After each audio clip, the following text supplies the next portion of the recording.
but 4,000 crowns. And, as thou sayest, charge my brother on his blessing to breed me well. There begins my sadness. My brother Jake Creasy keeps in school, and of course speaks goldenly of his profit. My own heart keeps me rustically at home, or to be more properly, stays me here at home, unkept. For call me that keeping for a gentleman of my birth that differs from the scalding of an ox. His horses are bred better, for besides that they are fair with their feeding, they are taught their manage.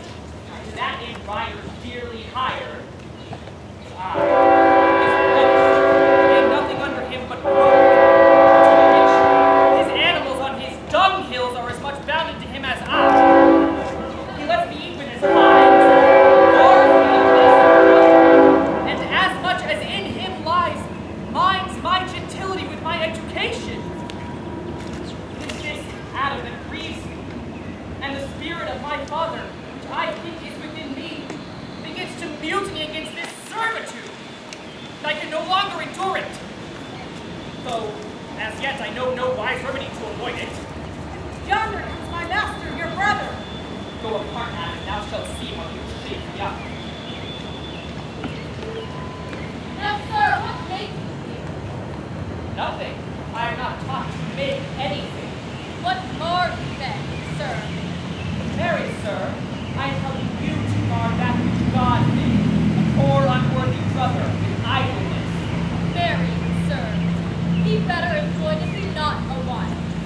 Shall I keep your hogs and eat husks with them? What part of the fortune have I spent that I should come to such penury? Know you where you are, sir. Oh, very well, sir, here in your orchard. Know you equal for food, sir. I, better than him I am before, knows me. I know you are my elder brother, and in the gentle condition of blood you should so know me. The courtesy of nations allows you my better in that you are the firstborn. But the same tradition takes not away from me. For my blood, were there 20 brothers betwixt us, I have as much of my father in me as you, albeit I confess your coming before me is nearer to his reverence. What, boy? Oh, come, elder brother, you are too young in this. Wilt thou lay hands on me, villain? I am no villain. I am the youngest son of Sir Roland de Boys. He was my father. And he is twice the villain that says such a father begot villains. If thou wert not my brother, I would not take this hand from thy throat till this other had ripped out thy tongue for saying so. Thou hast railed on thyself. Sweet masters, be patient, for your father's remembrance be at accord. Let me go, I say. I will not till I please. You shall hear me. My father charged you in his will to give me good education. You have trained me like a peasant, obscuring and hiding from me all gentlemanlike qualities. The spirit of my father feels strong in me, and I will no longer endure it. Therefore, allow me such exercises as may become a gentleman. Or give me the poor lottery, left me by testament, and with that I will go buy my fortune. And what wilt thou do? Beg when that is spent? Get you in, sir. I will not be long bothered by you. You shall have some part of your will. I pray you leave. I will no further offend you and come to my good. Get you with him, you old dog. It's old dog my reward. Most true I must my teeth in your service. God be with my old master, who never spoken such a word.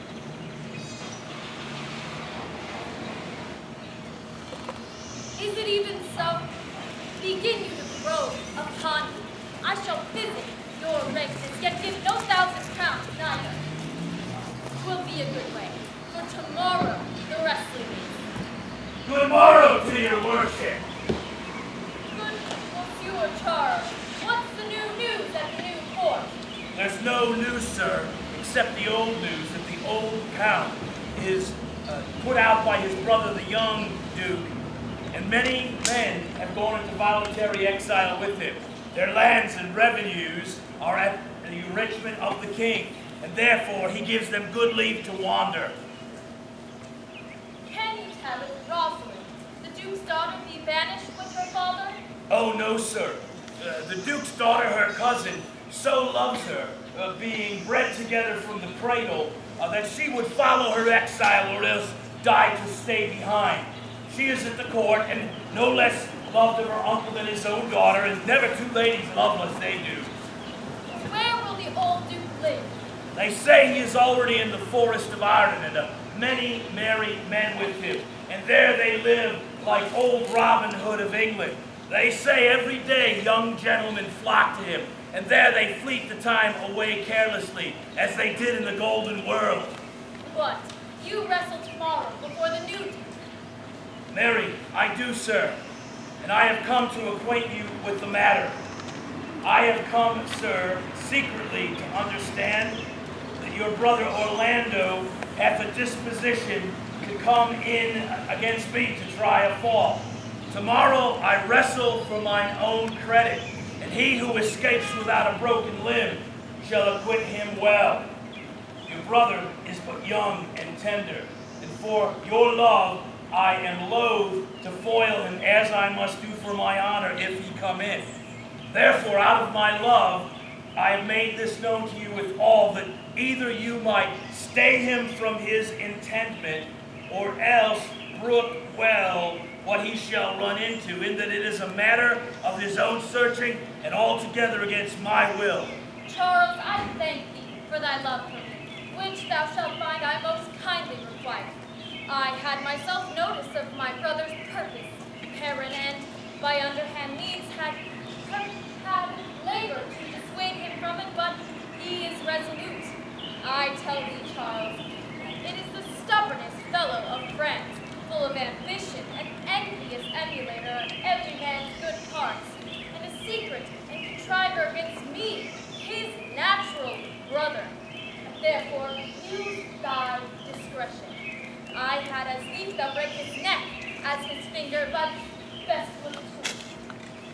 For if thou dost any slight disgrace to him, or if he does not mightily grace himself upon thee, he shall work against thee by poison, entrap thee by some treacherous device, will not leave thee until he have taken thy life by some indirect means or otherwise, and therefore, and almost with tears I speak it, there is not one so young and so villainous this day living.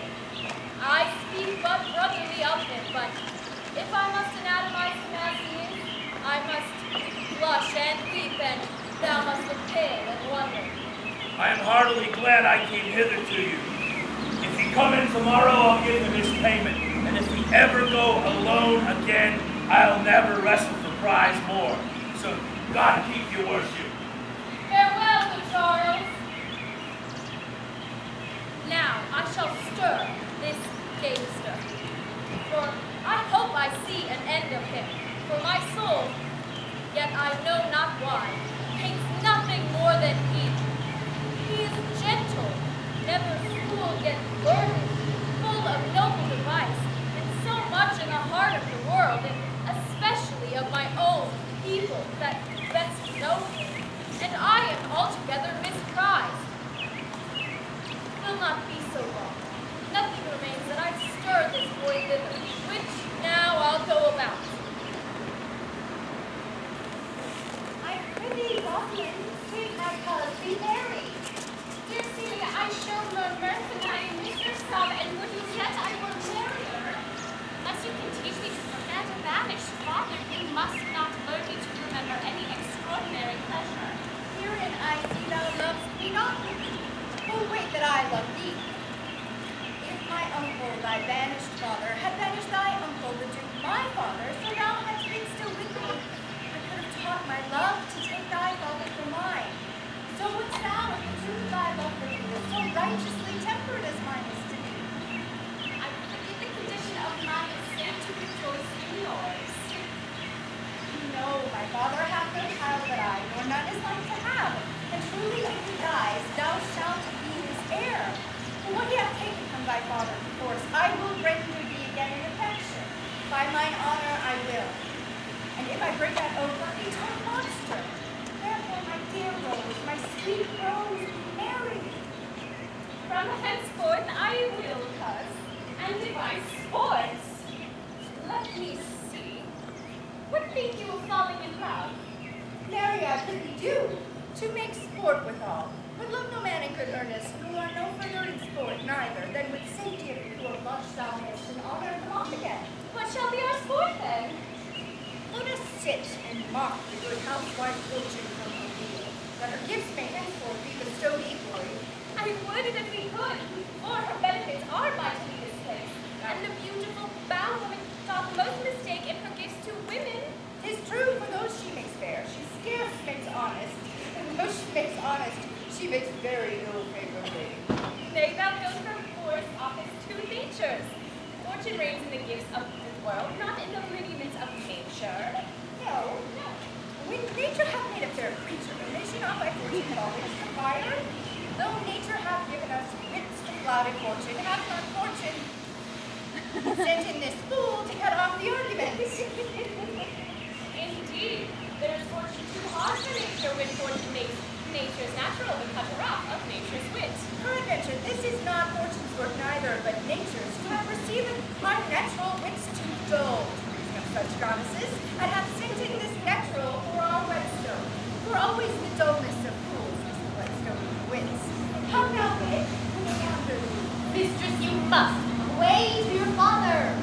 Were you made the messenger? No, by mine honor, but I was his mother. And where learned you that, O fool? Of a certain knight who swore, by his honor, that they were good pancakes, and swore, by his honor, that the mustard was not. Now I'll stand to it that the pancakes were not, and the mustard was good, and yet was not the knight who was sworn. How prove you that in the great heap of your knowledge? I unmuzzle your wisdom. Stand you both forth now, stroke your chins and swear by your beards that I am a knave. By our beards, if we had them, thou art. By my knavery, if I hadn't, then I were. But if you swear by that that is not, you are not forsworn. No more was this knight swearing by his honor, for he never had any. Or if he had, he swore it away before ever he saw those pancakes or that mustard. Who is it that speaks so? One that old Frederick, your father, loves. My father's love is enough to honor him. Enough. Speak no more of him. You'll be whipped for taxation one of these days. Or pity that fools may not speak wisely, but wise men do foolishly. By my troth, thou sayest true. For since the little wit the fools have was silence, the little foolery the wise man may have makes a great show. Here comes Madame Hulot, With her mouth full of you, which she will put on us as a pigeon feeds anyhow. and we will be newscracked. All the better we should perform. Bonjour, Madame Hulot. What's the news? Fair princess, you have lost much with sport. Sport? What color? What color, madam? How will I answer? Why, as wit and fortune will, or as the destinies decree. Well said. That was laid on the trowel. Nay, if I keep not my rank, thou losest thy own smell. You amaze me, ladies. I should have told you of good wrestling, which you have lost sight of. Well, tell us the manner of the wrestling.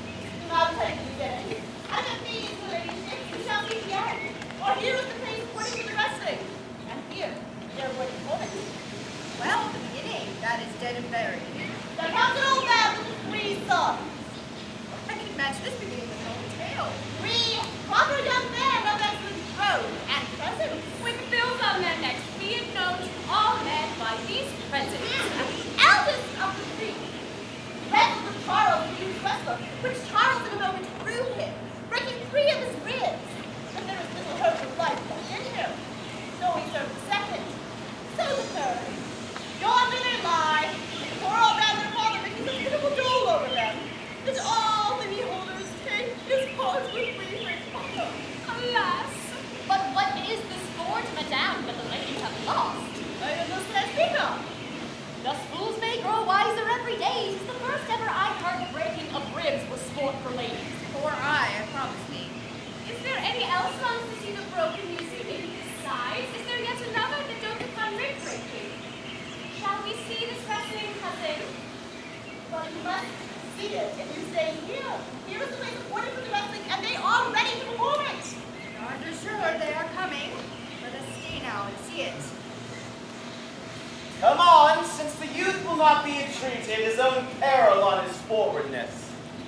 Yonder the man? Neither he not. Alas, he is too young. Yet he looks successfully. Why, how now, daughter and cousin, have you crept hither to see the wrestling? Aye, my liege, pray you give us leave. You will take little delight in it, I can tell you. There is such odds in the man. Pity of the challenger's youth, I would fain dissuade him, but he will not be entreated. Speak to him, lady, see if you can move him.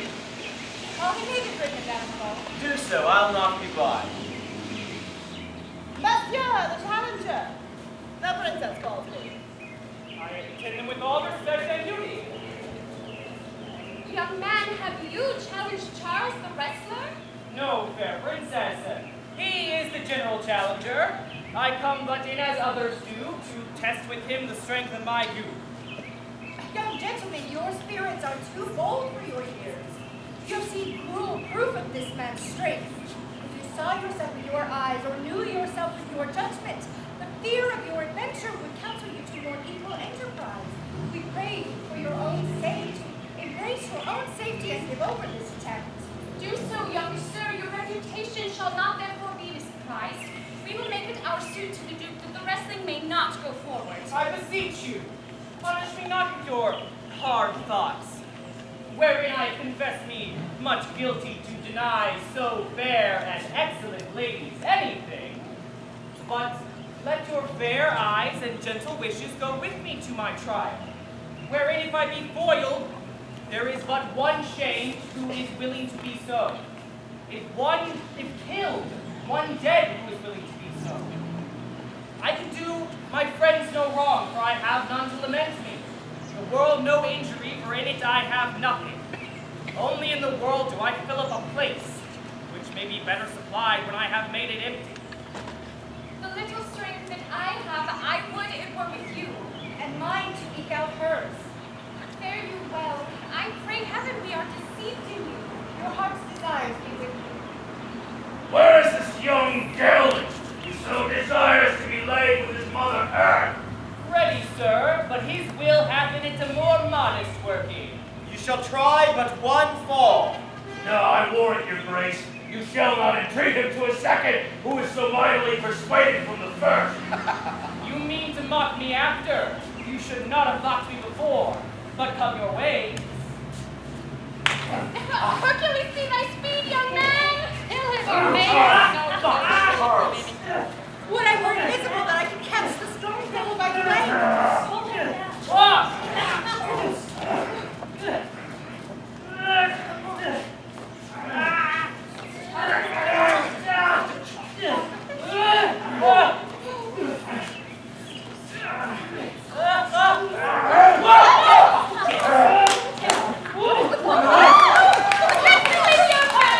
If I had a thunderbolt in mine eye, I could see Richard down.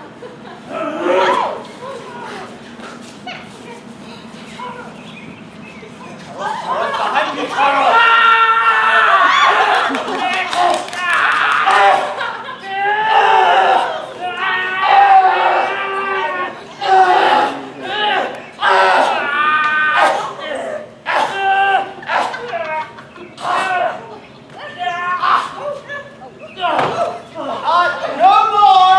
No more! Yes, I beseech your grace. I am not yet well breathed.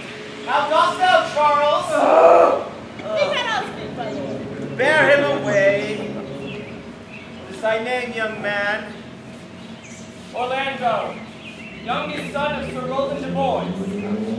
I would thou had been son to some man else. World I speak thy father honorable. I did why you stood my name. Now should the better please me with this deed, left thou the second from another house. But fare thee well, thou art a gallant youth. What's that? Being another father. Why, my father, cuz, would I do this? I am more proud to be Sir Roland's son, his youngest son, and would not change that calling to be adopted heir to Frederick. My father loves Sir Roland as his soul, and all the world was of my father's mind. Had I before known this youth to be his son, I should have given him tears unto entreaties ere he should thus have ventured. Gentle cousin, let us go and thank him and encourage him. My father's rough and envious disposition sticks me at heart. Young sir, you have well deserved. If you do keep justly, as you have exceeded all promise. Your mistress will be happy. Gentlemen, wear this for me. One out of suits with fortune that her hands could give more, but they lack the means. Shall we go, cousin? Aye. Fare you well, fair gentlemen. Can I not say thank you? All my better parts are thrown down, and that which here stands is but a quintain, a mere lifeless block. He calls us back. My pride fell with my fortunes. I'll ask him what he would. Did you call, sir? Sir, you have wrestled very well and have overthrown more than your enemies. Will you go, cuz? Not with you. Very well.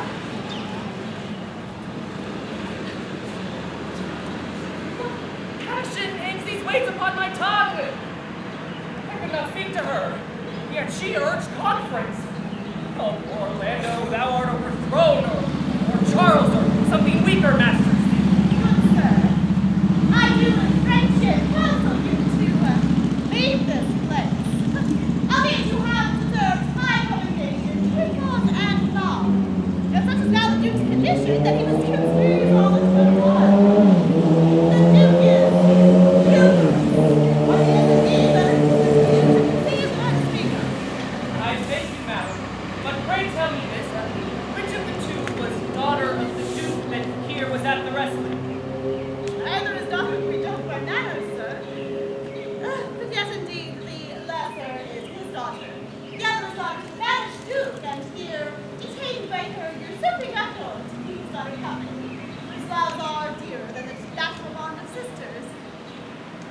But I can tell you that the Duke hath taken displeasure against his gentle niece, rather upon no argument that the people praise her for her virtues, and pity her for her good father's sake.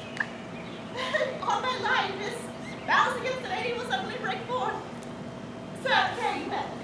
Hereafter, in a better world than this, I may desire more love and knowledge of you. I rest much bound to you. Very well. Thus must I from the smoke into the smother, from a tyrant Duke unto a tyrant brother, and heavenly Rosalind.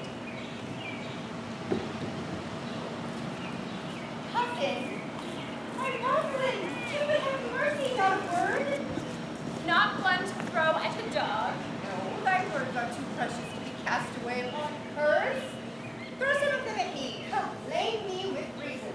Well, then there should be two cousins, the one lame with reasons and the one mad without any.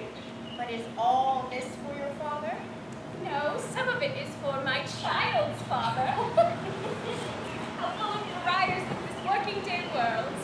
They are but birds, cousin, thrown upon me in a holiday foolery.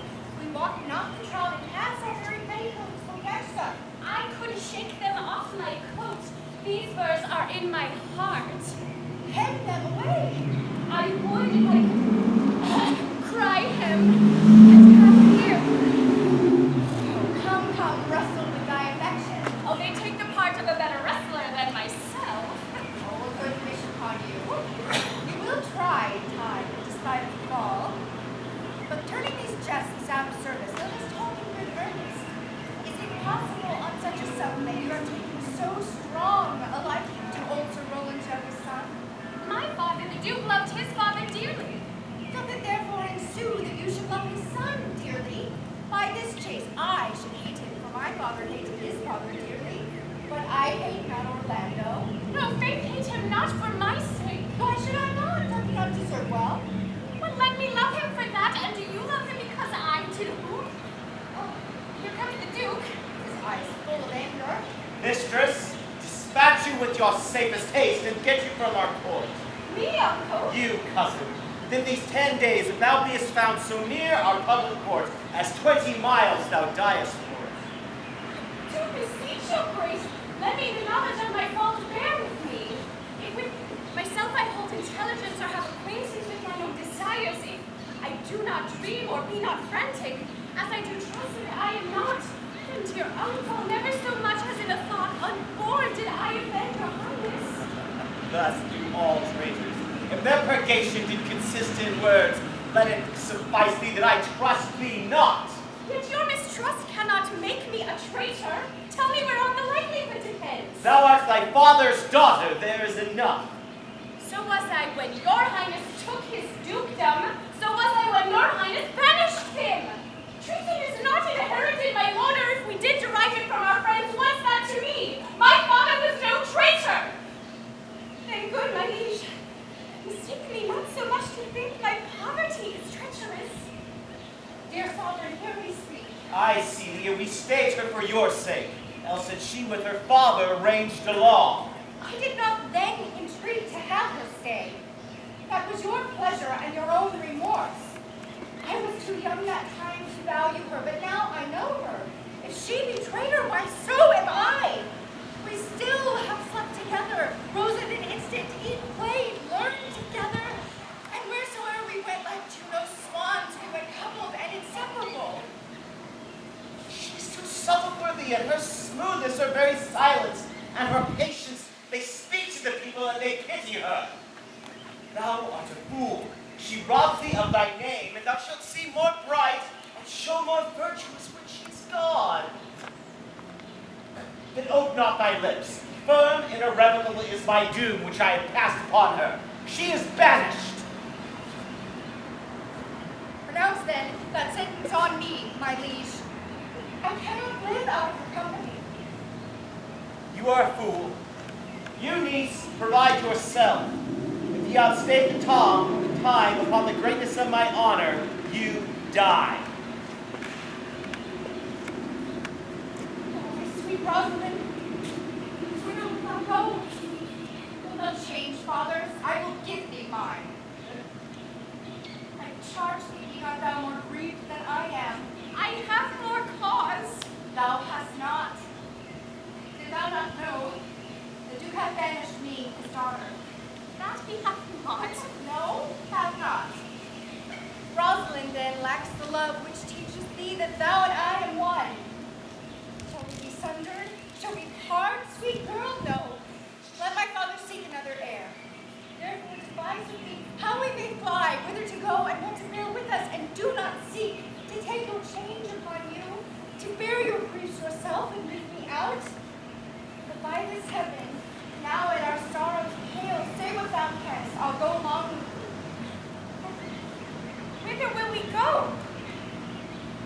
To the forest of Arden to seek my uncle. But what danger may it be for us maids as we are to travel forth so far? Beauty provoketh thieves sooner than gold. I'll put myself in poor and mean attire, and with a kind of umber smirch my face. The like do you, and so shall we pass along, and never stir a sailor. But were it not better, because that I am more than common tall, that I did suit me all points like a man? A gallant curtalax upon my thigh, a boar spear in my hand, and in my heart lay there what hidden woman bears their will. We'll have a swashing and a martial outside, as many other mannish cowards have, who did outface it with their semblances. But what shall I call thee when thou art a man? I will have no worse a name than Jove's own page. Therefore, call me Ganymede. What will you be called? Something that hath a reference to my state. No longer Celia, but Aliena. Oh, but cousin, what if we essayed to steal that lavish fool from your father's court? Would he not be a comfort to our travels? He'll go along where the wide world would be. Leave me alone to woo him. Now let's away. Gather our jewels and our wealth. Devise the fittest time and safest way to hide us from the pursuit that will be made after my flight. Now go before it be content to liberty and not to banishment.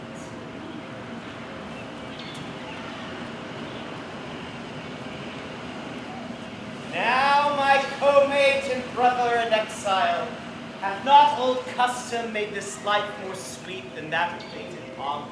Are not these woods more free from peril than the envious court?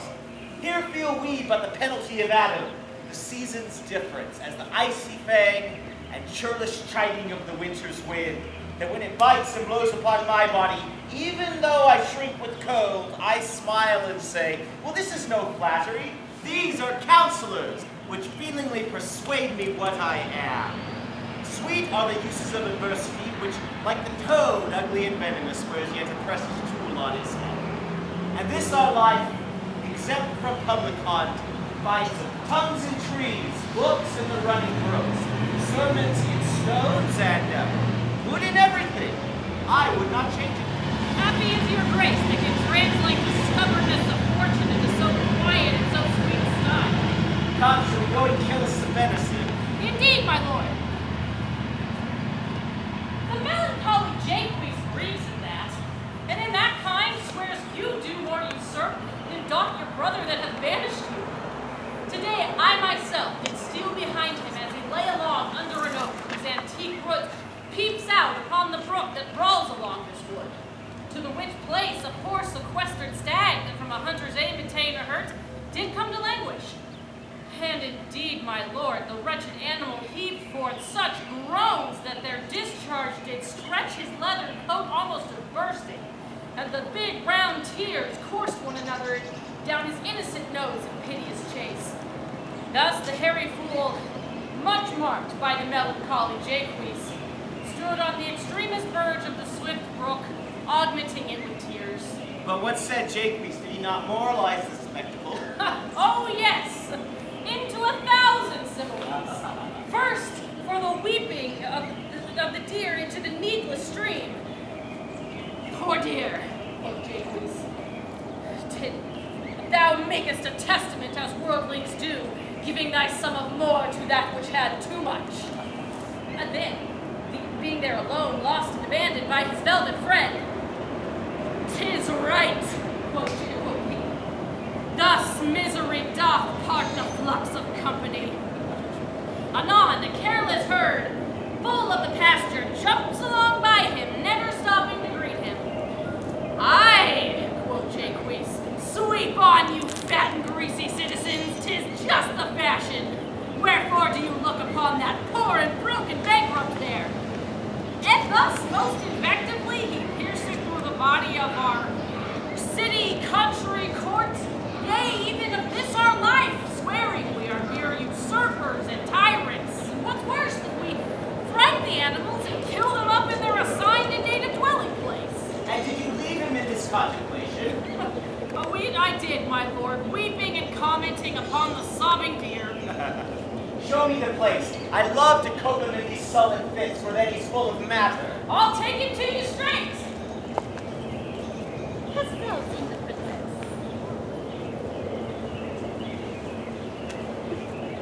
Hast thou seen the princess?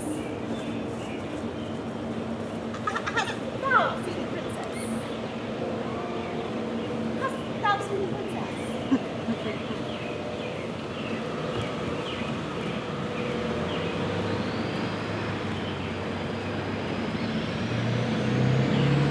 Can it be possible that no man saw them?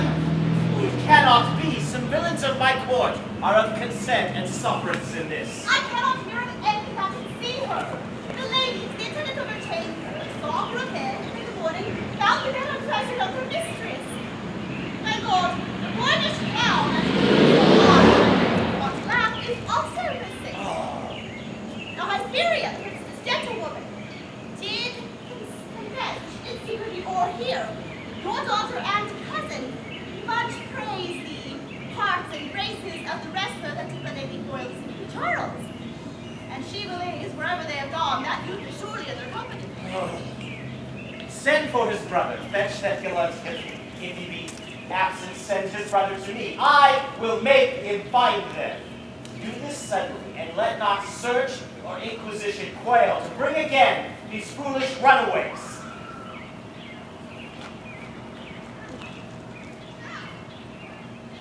Who's there? What? Our young master! Oh, my gentle master! Oh, my sweet master! Oh, you memory of old Silver! Why, what make you here? Why are you so virtuous? Why do people love you? Wherefore are you gentle, strong, and valiant? Why would you be so fond to overcome the bonny prizer of the humorous Duke? Know you not, master, that to some men your grace's servant but as enemies? Why? What's the matter? Oh, unhappy youth. Come not within these doors. Within this roof, the enemy of all your graces lives. Your brother. No, no brother. Yet the son, yet not the son. I will not call him the son. Of him, I was about to call his father. I've heard your praises, and this day, this night, means to burn the lodging where he used to live, and you within it. If he fail at that, he will have other means to cut you off. Why, whither, Adam, wouldst thou have me go? No matter whither, so you come not here. What? Would thou have me go and beg my food? Or the base and boisterous sword enforce a thievish living on the common road? This I must do, or know not what to do. If this I will not do how I can, I will rather subject me to the malice of a diverted blood and a bloody brother. Do not so. I have 500 crowns, and 50 higher I've saved under your father. Here is the gold. Take it. All this I give you. Though I look old, I am strong and lusty. For in my youth, I never did apply upon rebellious liquors in my blood, nor did not with unbashful forehead prove the means of weakness and debility. Therefore, my age is as a lusty winter, frosty but kindly. Let me go with you, and I will do the service of a younger man in all your business and necessities. Oh, good old man, how well in thee appears the constant service of the antique world, where service went for duty, not for me. Thou art not for the fashion of these times, where none sweat but for promotion, and having that do choke their service up even with the habit. It is not so with thee. But come your ways, and we'll go along together, and ere we have thy youthful wages spent, we'll light upon some settled foe content.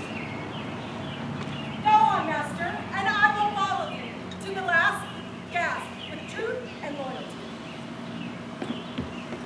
From 17 years till now, almost 80, here lived I, but now live here no more. At 17 years, many their fortune seek, but at 80, it is too late a week. Yet, fortune cannot recompense me better than I die well, and not my master's debtor.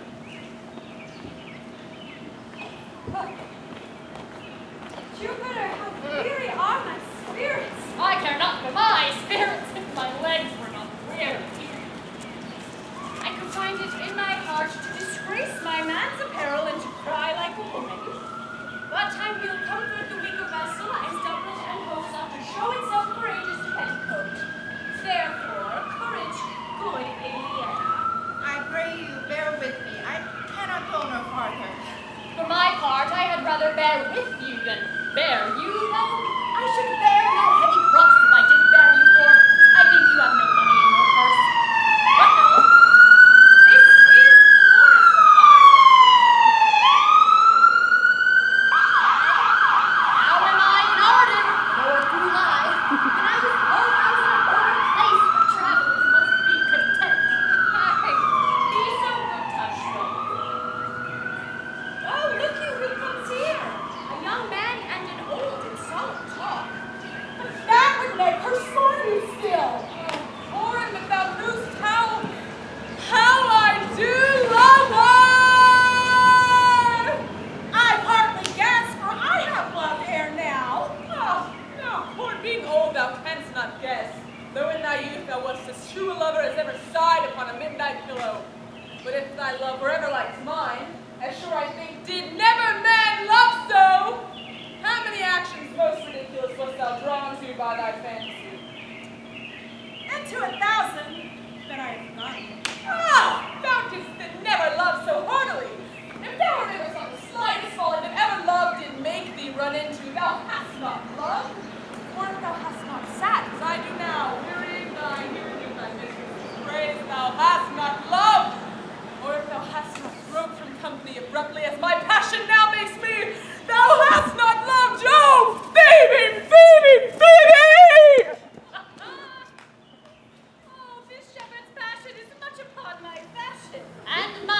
grow something stale with me. I pray you, one of you, question yon man if he for gold will give us any food. I faint almost to death. Hola, you! Cloud! Peaceful, he's not my kinsman. Call. You're better, sir. Else they are very wretched. Peace, I say. What is it to you, friend? And to you, gentle sir, and to you all.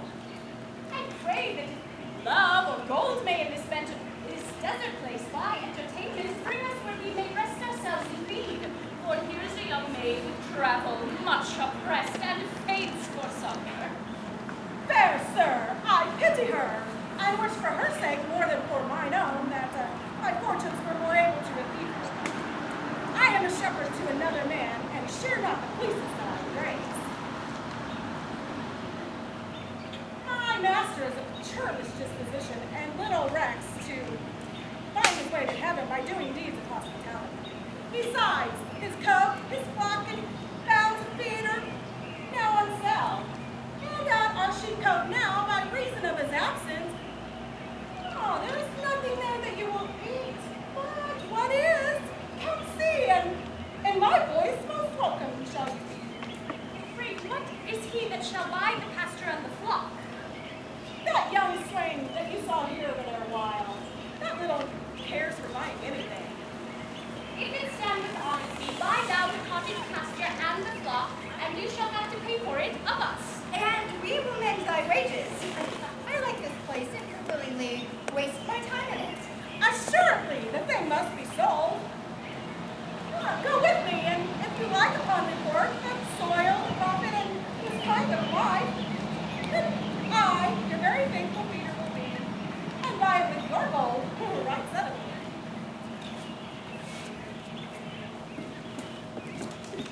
I think he be transformed into a beast, for I can nowhere find him like a man. My lord, he is but even now gone hence. Here he was merry, hearing of a song. If he, compact of jars, grows musical, we shall have shortly discord in the spheres. Go seek him, tell him I would speak with him. If my lord, he saved my labor with his own approach. Why, how now, monsieur? What a life is this, that your poor friends must woo your company? What, you look merrily. A fool! A fool! I met a fool in the forest! A motley fool! Miserable world. If I do live by food, I met a fool who laid him down and basked him in the sun and railed against Lady Fortune in good terms, in good set terms. Good morrow, fool, quoth I. No, sir, quoth he, call me not fool till Fortune hath sent me blessings. Then he drew a dial from his coat, and looking on it with lackluster eye, says wisely, 'tis now but 10 o'clock. Thus we may see, quoth he, how the world wags. 'Tis but an hour since 'twas 9, and in 1 hour more 'twill be 11. And so, from hour to hour, we write and write. Then, from hour to hour, we rot and rot. Thereby hangs the tale.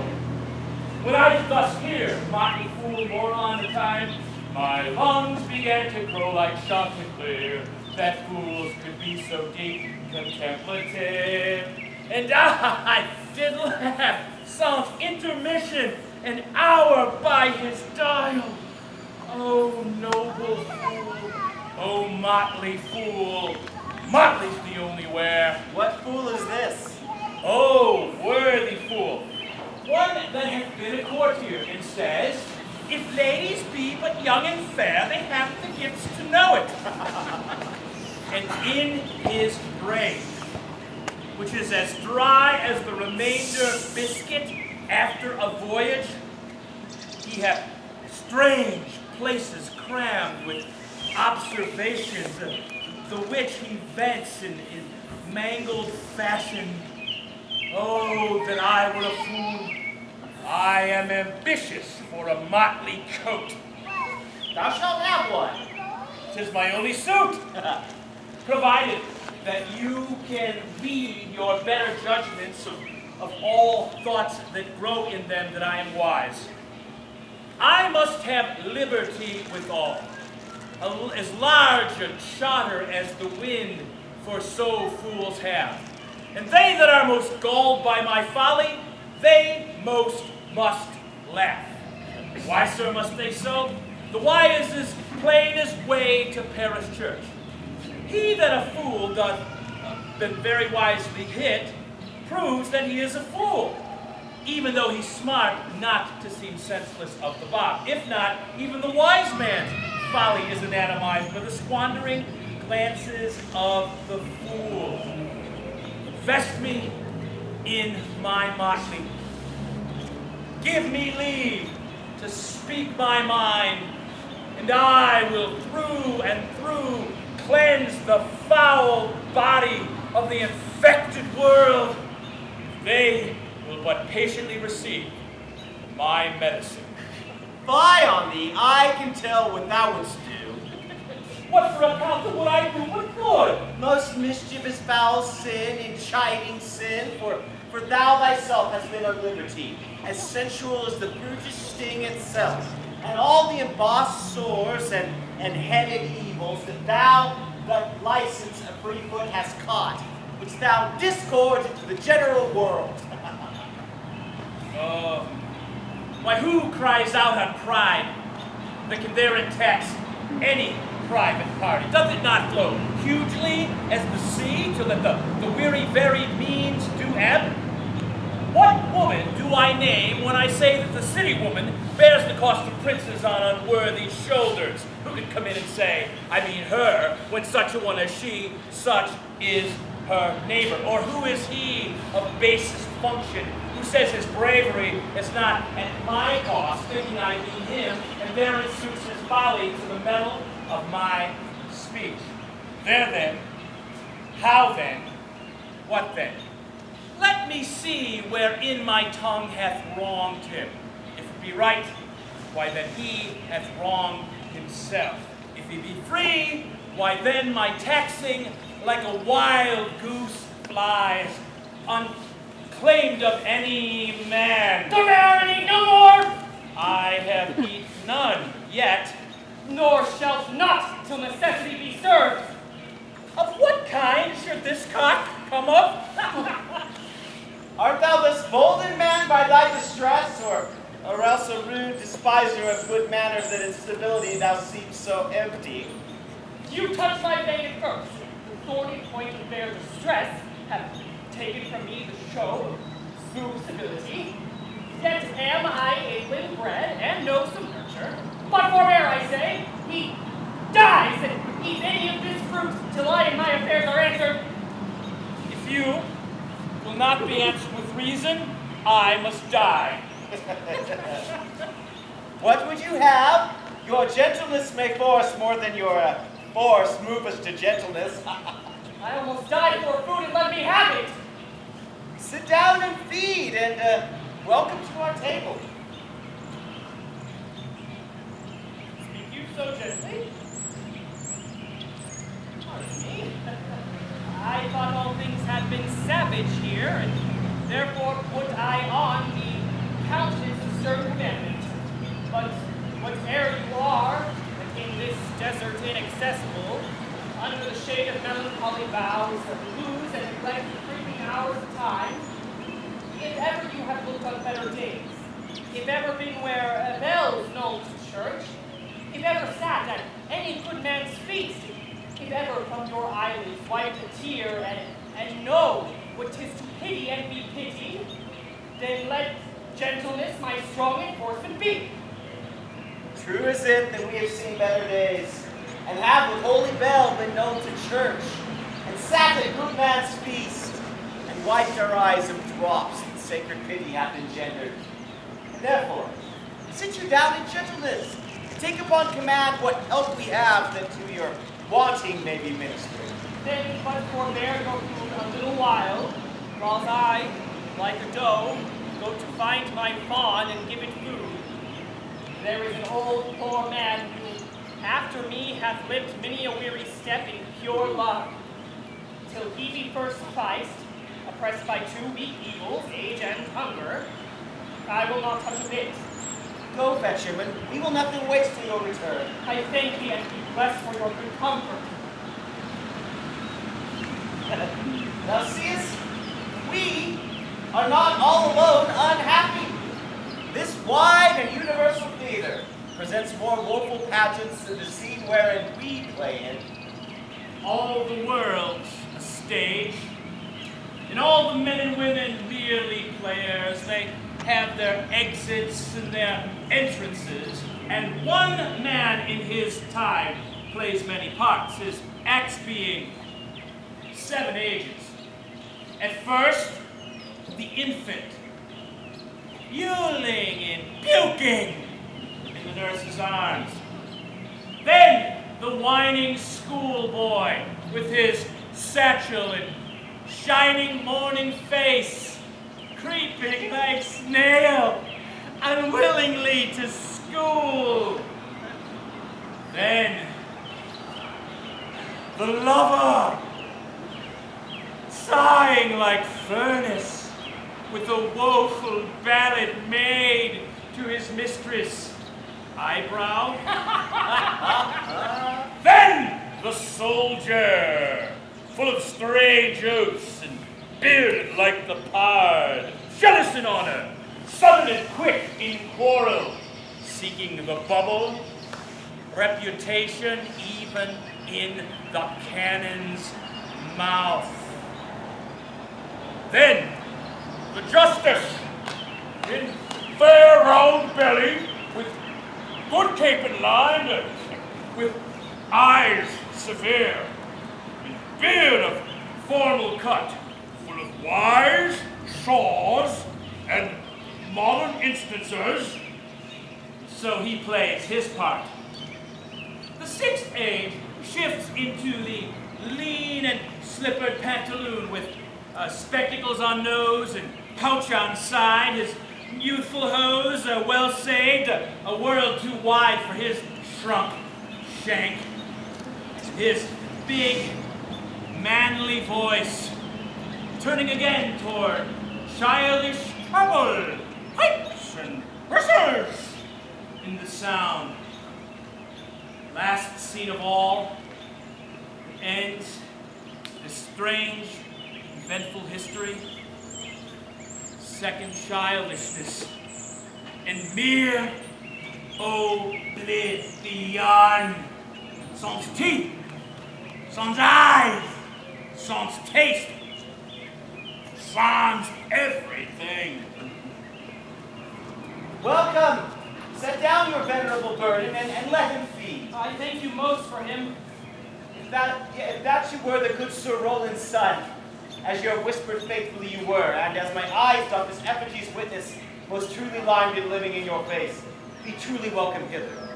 I am the Duke that loved your father. The rest of your fortune, go to my cave and tell me. Good old man, you are right welcome as your master is. Give me your hand, and let me all your fortunes understand.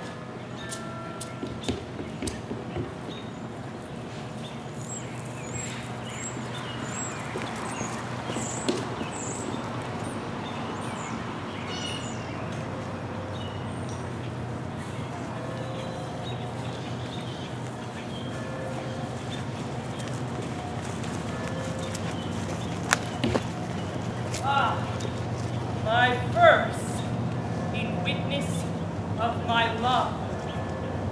And thou, thrice-crowned queen of night, survey with thy chaste eye from thy pale sphere above thy huntress's name, that my whole life doth sway. Though, Rosalind, these trees shall be my books, and in their barks of my thoughts I'll character, that every eye which in this forest looks shall see thy virtue witnessed everywhere. Run, Orlando, run, carve on every tree the fair, the chaste, and unexpressive she. Not seen him since! Sir, this cannot be. But were I not to Park a mercy, I should not seek an absent argument of thy revenge thou presents. But look to it, Support thy brother wheresoever he is. Seek him with candor. Bring him dead or living within this 12 month. And return thou no more to seek a living in our territory. Thy lands and all things which thou dost call thine worth seizure, do we seize into our hands, till thou canst quit thee of thy brother's mouth of what we think against thee. Oh, that thou hadst knew my heart, this I never loved my brother in my life. More villain thou. Well, push him out of doors, and let my officers of such a nature make an extent upon his house and lands. Do this expediently. And how like you this shepherd's life, Master Touchstone? Truly shepherd in respect of itself, it is a good life. But in respect that it is a shepherd's life, it is not. Now, in respect that is solitary, I like it very well, but in respect that it is private, it is a very vile life. Now, as it is in the fields, it pleaseth me well. But as it is not in the court, it is tedious. Now, as it is a spare life, look you, it fits my humor well. But as there is no more plenty in it, it goes much against my stomach. Wast ever in court, shepherd? No, truly. But thou art damned. Nay, I hope. Oh no, truly, thou art damned like an ill-roasted egg, all on one side. Here comes young Master Gannon, my new mistress's brother. From the east to western end, no jubilees like Rosalind. Her work being mounted on the wind through all the world, there's Rosalind. All the pictures fairest lined are but black to Rosalind. Let no fair be kept in mind, but the fair of Rosalind. I'll ride you so 8 years together, dinner, supper, and sleeping hours excluded. It is the right butter woman's right to bargain. For a taste, if a heart you left behind, let him seek out Rosaline. If the cat will after kind, so be sure will Rosaline. He that reaps must sheep and bind, then to cart with Rosaline. Sweetest nut of soundest rhyme, such a nut is Rosaline. It's the very false gallop of verses. Why do you infect yourself with them? Please, I found them on a tree. Truly, tree of bad root. Here comes my sister, and greetings, outside. From Rosalind of many parts by a heavenly sign I want to fly, or many faces, eyes, and hearts, to have the touches, dearest prize. Heaven would that she these gifts would have, and I to live and die her slave. Oh, most gentle pulpiter, what tedious homily of love have you wearied your parishioners withal, and never cry to have patience, good people. How now? Back. Turn back a little. Shepherd, go off. Go with him, sir. Let us make an honorable treat, shepherd, though not with bag and baggage and scrimmage. So here, these verses. Oh, yes, and more too, for some of them have into more feet than the verses would bear. That is no matter. The feet can bear the verses. Aye, but the feet were lame and could not bear themselves without the verse, and therefore stood lamely in the verse. But didst thou hear without wondering how thy name came to be carved and hanged upon these trees? Is it a man? And a chain that you once wore about his neck. Change of color. I pray thee, who? Oh, Lord, 'tis a hard thing for brains to meet. But mountains may be removed with earthquakes in some encounter. Nay, but who is it? I pray thee, my most petitionary vehemence, tell me who it is. Oh, wonderful, wonderful, and more wonderful, wonderful, and yet wonderful, and after that, all round pooping. Good my complexion, dost thou think, though I am comparison like a man, that I have a doublet and hose in my disposition? 1 inch more of delay is a south sea of discovery.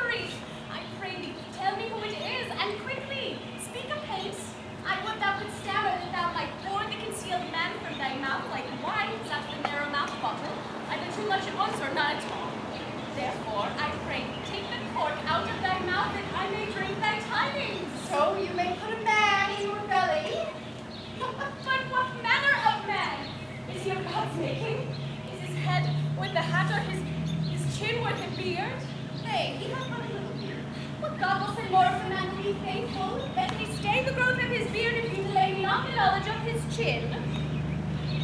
Is Orlando. Hath tripped up the wrestler's heels and your heart broken in an instant. Nay, but the devil take mocking. Speak, sad brow, and true, maid. In faith, 'cause 'tis he. Orlando? Orlando! Oh, alas the day, what shall I do with my doublet and hose? When did he, when thou saw'st him? What said he? Wherein went he? How looked he? Where remains he? What makes him here? Did he ask for me? When shalt thou see him again? Answer me in one word. You must borrow me Gargantua's mouth first. 'Tis a word too great for any mouth of this age's size. To answer aye and no to these particulars is more than to answer in a catechism. But does he know that I am in the forest and in man's apparel? Looks he as freshly as the day that he wrestled? Oh, it is as easy to count atomies as to resolve the propositions of a lover. But take a taste of my finding him and relish it with good observance. I found him under a tree like a dropped acorn. It may well be called Jove's tree that it drops forth such fruit. Give me audience, good madam. Proceed. There he lay, stretched along like a wounded Oh, knight. it'd be a pity to see such a sight, but it well becomes the ground. Cry hollow to thy tongue, it curvets unseasonably. Was furnished like a hunter. Ominous, he comes to kill my heart. Sing my song without a burden. Don't raise me out of tune. Do you not know that I am a woman when I think I must speak? Sweet, say on. You bring me out. Soft comes he not here? 'Tis he. Slink by and note him. I thank you for your company. In faith, I had as lief have been myself alone. And so had I. But yet for fashion's sake, I thank you too for your society. God be with you. Let's meet as little as we can. I do desire we may be better strangers. I pray you, mar no more trees with your writing love songs in their barks. I pray you mar no more of my verses with reading them ill-favoredly.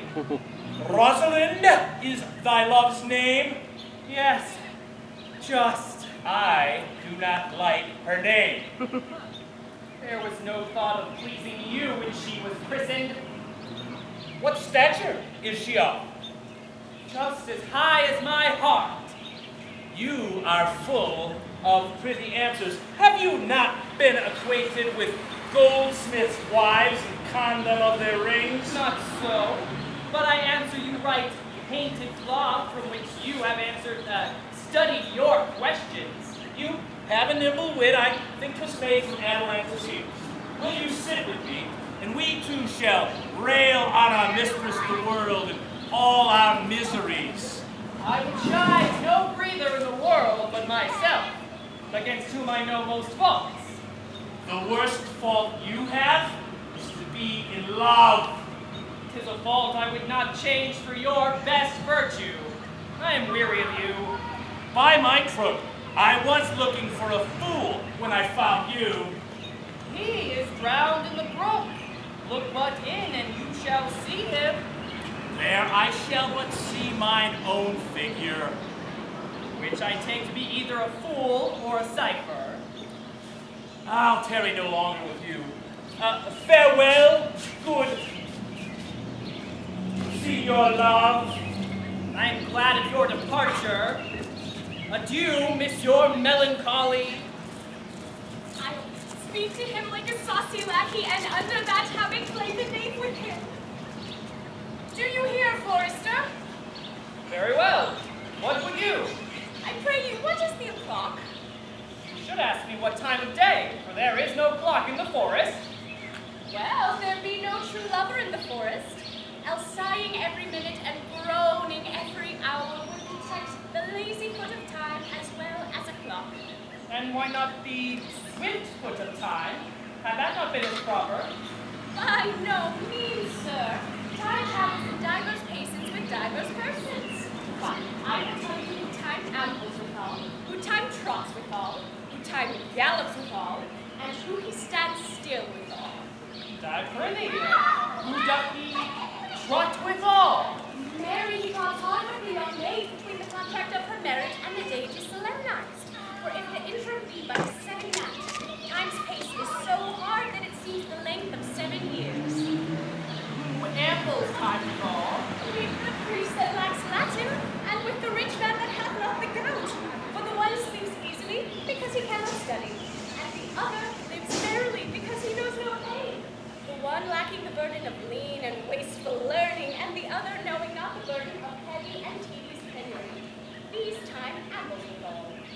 doth he gallop withal?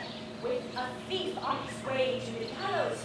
But though he go as soft as foot can fall, he thinks himself too soon there. Who stays it still withal? With the lawyers in the vacation, because they sleep between term and term, and perceive not how time moves. Oh, where dwell you, pretty youth? With the Shakas, my sister, here in the skirts of the forest, like fringe upon a petticoat. Are you native of this place? I, as the Cody, dwell where she is kindled. Your accent is something finer than you could purchase in so removed a dwelling.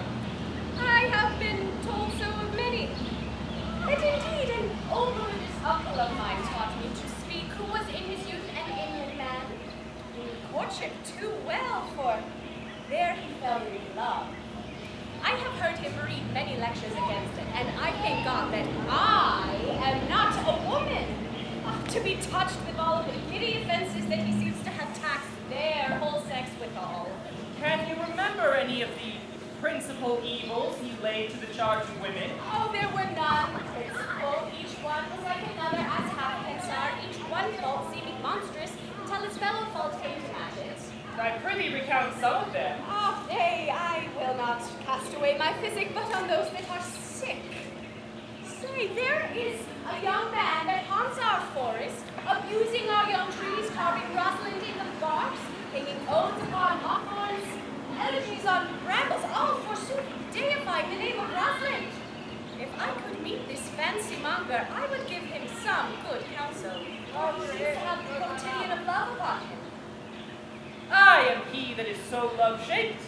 Pray, tell me your remedy. No, there are none of mine uncle's marks upon you. He taught me how to know a man in love, in which cage of rushes I am sure you are not in. What were his marks? Why, a lean cheek, which you have not, a blue eye and sunken, which you have not, an unquestionable spirit, which you have not, a beard neglected, which you have not, though I pardon you for that, for simply your having a beard is a younger brother's revenue. But that your hose should be ungartered, your bonnet unbanded, your sleeve unbuttoned, your shoe untied, and everything about you demonstrating a careless desolation. But you are no such a man. You are good advice for your accoutrements, seeming the lover of yourself than the lover of any other. Fair youth, I would I could make thee believe I love. Me? You were better to make she that you love believe it, which I warrant she is apter to do than to confess that he does. That is one of the ways in which women still give the lie to their consciences. But in good sooth, are you he that hangs the verses on the trees wherein Rosalind is so admired? I swear to thee, youth, by the white hand of Rosalind, I am that he. That unfortunate he. But are you so much in love as your rhymes speak? Neither rhyme nor reason can express how much. Love is merely a madness, and I will tell you, deserves as well a dark house and a whipper as bad men do. But the reason that they are not so punished and cured, a lunacy is so ordinary that even the whippers are in love. But I confess, curing it by counsel. Did you ever really so? Yes, one. And in this manner, he was to imagine me, his love, his Rosalind. And I sent him every day to woo me, at which time would I, being a moonish youth, grieve and be effeminate, changeable, longing and lively, apis, fantastical, shallow, proud, full of tears and full of smiles, for every passion something, and for no passion truly anything. For I tell you, for the most part, women and boys are cattle of this color. Then would we long for him, then loathe him, then entertain him, then forswear him, then weep for him, then spit at him. And I drove my suitor from his mad humor of love into a living humor of madness, which was to forswear the full stream of the world and to live in a nook merely monastic. Thus I cured him, and I will make it my way to cure you and to wash your liver as clean as a sound sheep's heart, until there be not one spot of love in it. I would not be cured, you. I would cure you if you would but call me Rosalind and come every day to my coat and woo me. Now, by the faith of my love, I will. Tell me where it is. Go with me to it, and I will show it you. And on the way, you can show me where in the forest that you live. Shall we go? With all my heart, will you? Nay, you must call me Rosalind. Come, sister, will you go?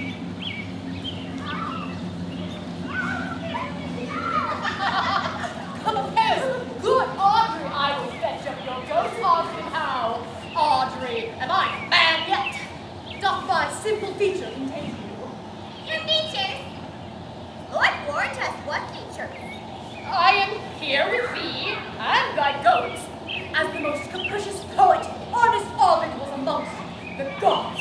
Oh, knowledge ill-inhabited, worse than Jove in a thatched house. When a man's verses cannot be understood, nor man's good wit seconded the forward child, understanding, it strikes a man more dead than a great reckoning in a little room, truly. I would the gods had made me poetical. I do not know what poetical is. Is it honest in word and deed? Is it a true thing? No, truly, for the truest poetry is the most feigning, and lovers are given to poetry, and it may be said what they swear in poetry, as lovers they do feign. And do you wish the gods had made me poetical? I do, truly, for thou swearest to me thou art honest. Now, if thou were the poet, might have some no doubt in his fame. But you don't have me be honest. No, truly, unless thou wert hard favored. Honesty, comes beauty is to have honey as sauce to sugar. Ah, material fool. Well, I am not there, and therefore I wish the gods would be honest. True, they had to cast away honesty upon a foul slut who put good meat into an unclean dish. I am not a slut. I think the gods would get me found. Well, praise be the gods, but I found this sluttishness may come hereafter, but be it as it may be, I will marry thee. And to that end can I bring Mr. Oliver Martex, the vicar of the next village, who hath promised to meet me here in this place in the forest, and to couple us. I would fain see this meeting. Will you marry Audrey? As the ox hath his bow, sir, the horse his curve, and the falcon her bells. So man hath his desires, and as pigeons will, so headlock would be melody. And will a man of your breeding be married under a bush like a beggar? Get you to church and find a good priest who can tell you what marriage is.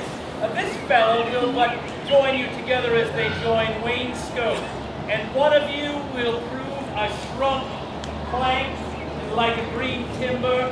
Warp, warp. I am not in the mind, but I were better to be married of him than of another, for he is not like to marry me well, and not being well married, it will be a good excuse for me to live while alive. Go thou with me. Let me counsel thee. Come, sweet Audrey, we must be married, or we must live in Bawdry.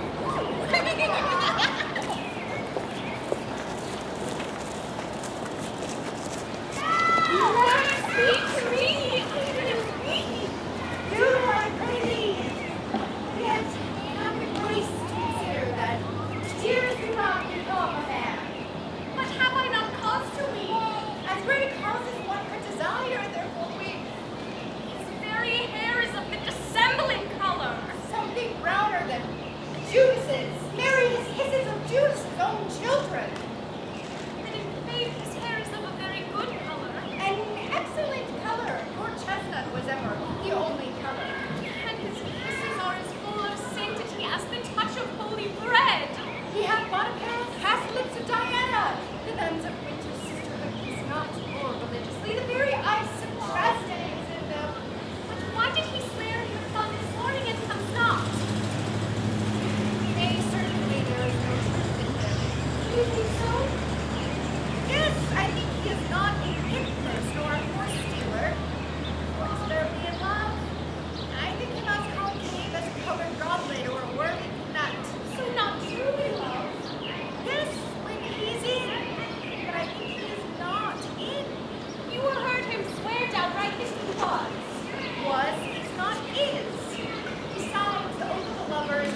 good parentage I was, and I told him love as good as he.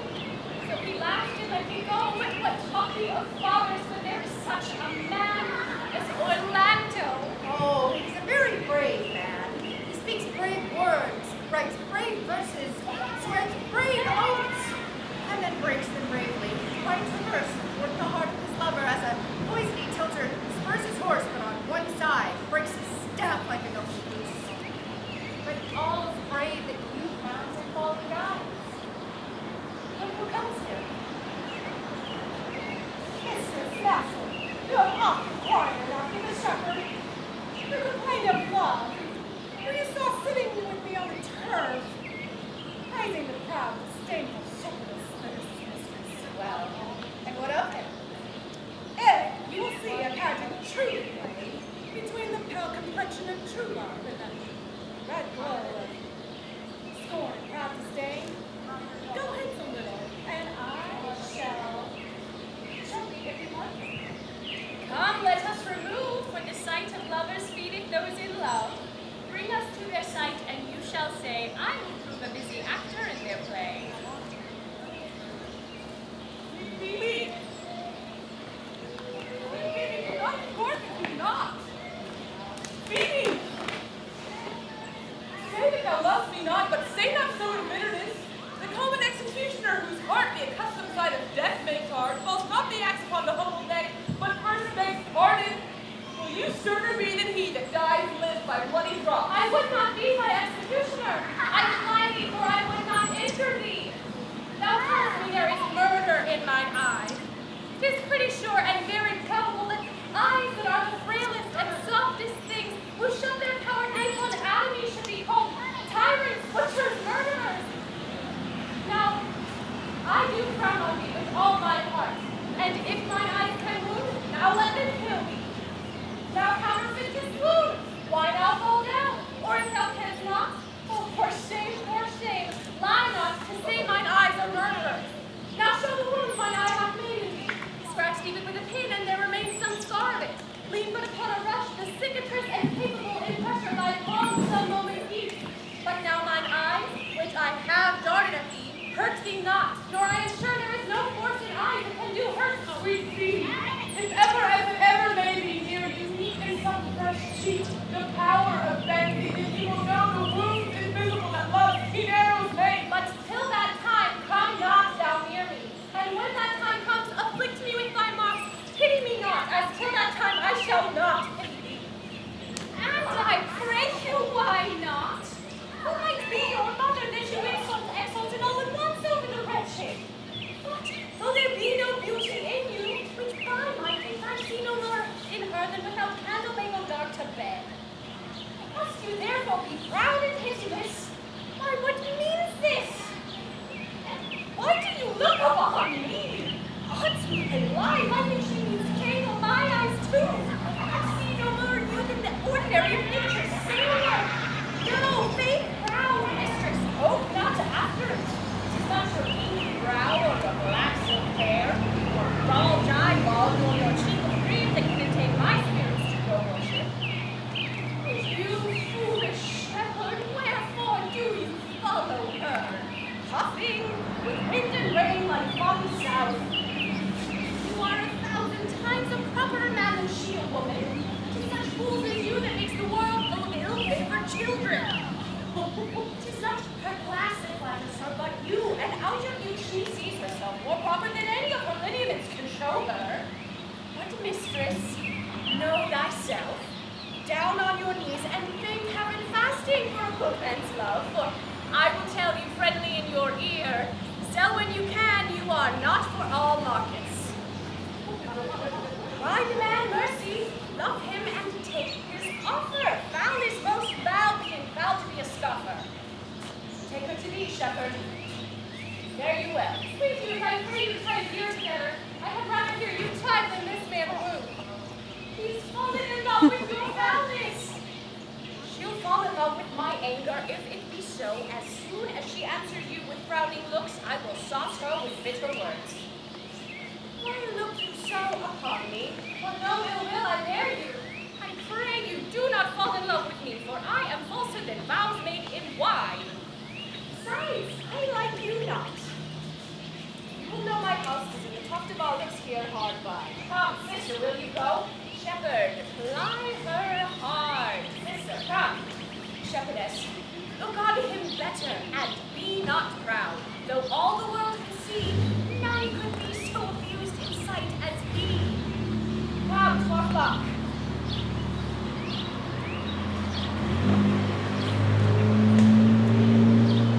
Dead shepherd, now I find myself right. Whoever loved but loved not at first sight. Sweet Phoebe, Huh? What sayest thou, Sylvius? Phoebe, pity me. Why, I am sorry for thee, gentle Sylvius. Wherever sorrow is relief would be, if you do sorrow at my grief and love, by giving love, your sorrow and my grief were both exterminate. Thou hast my love, is not that neighborly? I would have you. Why not for covetousness?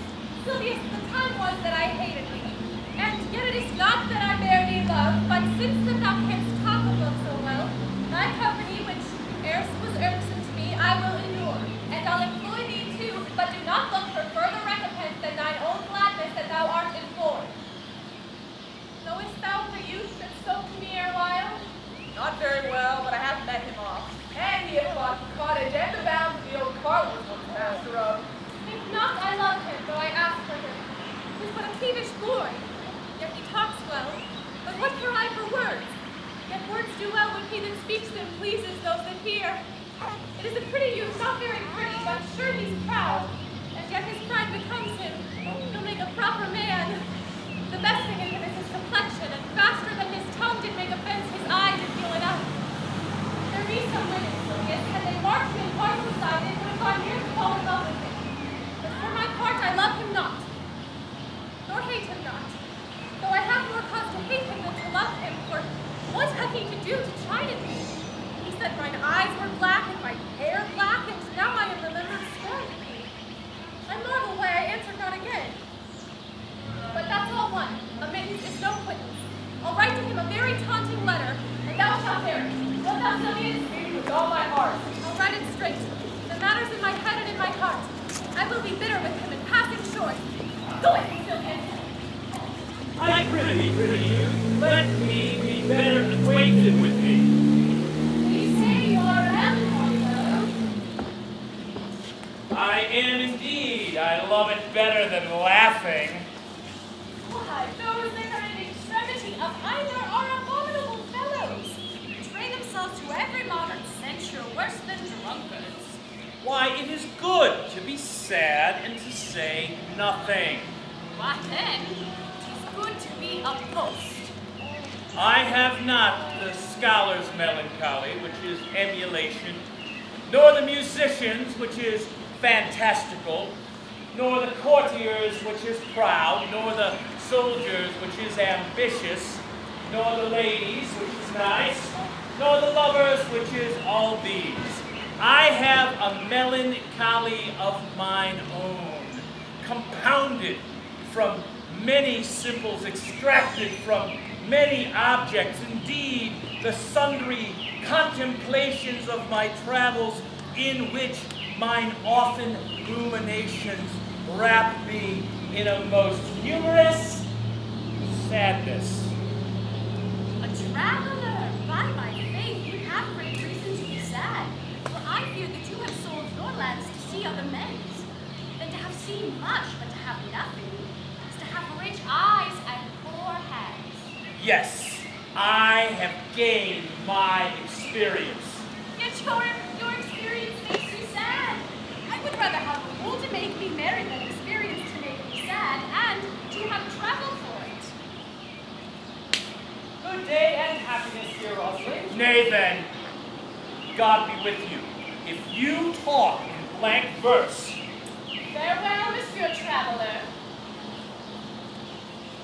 Why?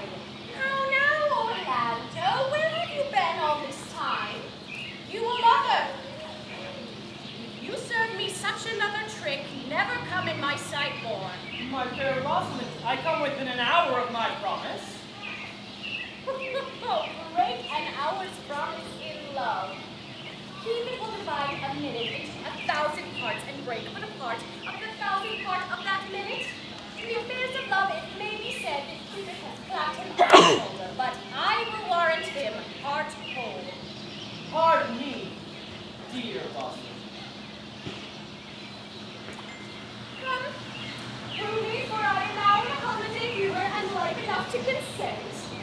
did you say to me? And I were your very, very Rosalind.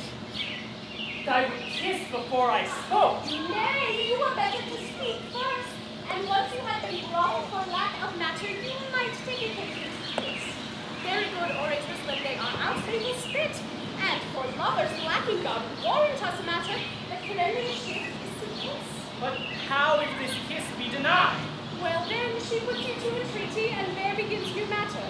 But who could be out, being before his beloved mistress? Marry, but should you if I were your mistress, for I should think my honesty ranker than my wit. What, of my suit? Not out of your apparel, yet out of your suit. Am not I your Rosalind? I take some joy to say you are, because I would be speaking to her. Well, in her person, I say, I will not have you. And in mine own person, I die. No, we die by a time. The poor world is almost 6,000 years old, and in all that time there was never any man died in his own person. It is not cause. Troilus had his brains dashed out with the Grecian club, yet he did what he could to die before, and he is one of the patterns of love. Leander, he would have lived many a fair year, though hero had turned none, if it had not been for a hot midsummer night. For good youth, he went but forth to wash it in the Hellespont, and taken with the cramp, was drowned. The foolish coroners of that age, they found him the hero of Sestos, but these are all lies. Men have died from time to time, and worms have eaten them, but not for love. I would not have my right Rosalind of this mind, for I protest her frown might kill me. By this hand it will not kill a fly, but come, now I will be your Rosalind in a more coming on disposition. Ask me what you will, I will grant it. Then love me, Rosalind. Yes, faith will I, Fridays and Saturdays and all. And wilt thou have me? I and 20 such. What sayest thou? Are you not good? I hope so. Then can one desire too much of a good thing? Come, sister, you will be the person to marry us. With your hand, Orlando, come. Sister, what do you say? I pray thee marry us. I cannot say the words. You must begin, will you, Orlando? Go to. Will you, Orlando, come to wife this Rosalind? I will. Hey, but when? Why, now, as fast as she can marry us. Then you must say, I take thee, Rosalind, for wife. I take thee, Rosalind, for wife. I might ask you for your permission, but I do take thee, Orlando, for my husband. There's a girl goes before the priestess. Certainly a woman's thoughts run before her actions. So do all thoughts. They are winged. And tell me how long you would have her after you possess her. Forever. And a day. No, say a day without me ever. Orlando, men are April when they woo, December when they wed, and maids are May when they are maids, but the sky changes when they are wives. I will be more jealous of thee than a Barbary upon a pigeon over his head, more clamorous than a parrot against the rain, more newfangled than an ape, more giddy in my desires than a monkey. I will weep for nothing, like Diana in the fountain, and that when thou art supposed to be merry. I will laugh like a hyena, and that when thou art in thy But will my Rosalind do so? By my life, she will do as I do. No, but she is wise. Or else, how could she have the wit to do this? Rise in the way water, make the doors upon a woman's wit and twirl out of the casement, shut that and twirl out of the keyhole, stop that and twirl fly with the snow out of the chimney. A man that had a wife with such a wit, he might say, wit, whither wilt? Okay, but you might keep that check for it till you met your wife's wit going to your neighbor's bed. What wit could wit have to excuse that? Mary, to say that she came to see you there. You will never take her without her answer unless you take her without her tongue. Oh, wit cannot make her fault her husband's occasion. Never let her nurse her quiet herself. She will treat it like a fool. For these 2 hours, Rosalind, I must leave thee. Alas, I cannot grant thee 2 hours. must attend the Duke at dinner. I told Buck I will be with you again. Ay, go your ways, go your ways. I knew what you would prove. My friends, they told me as much, and I thought no less.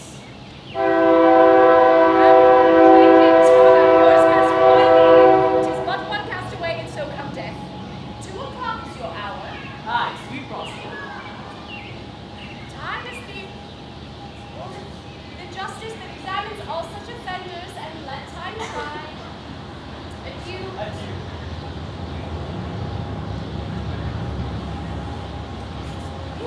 You simply misused our sex in your love trades.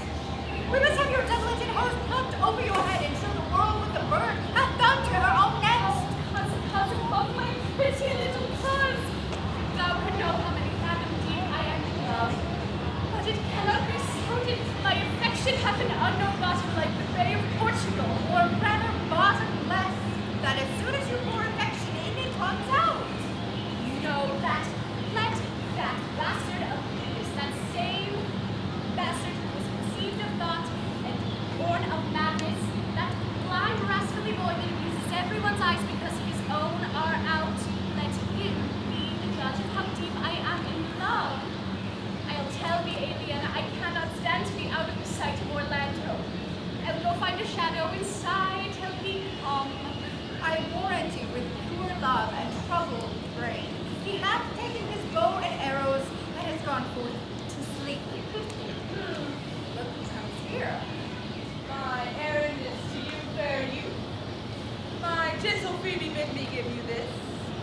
I know not the contents, but as I guess by the stern brow and waspish action which she did use in the writing of it, it bears an angry tenor. Pardon me, I am but as a guiltless messenger.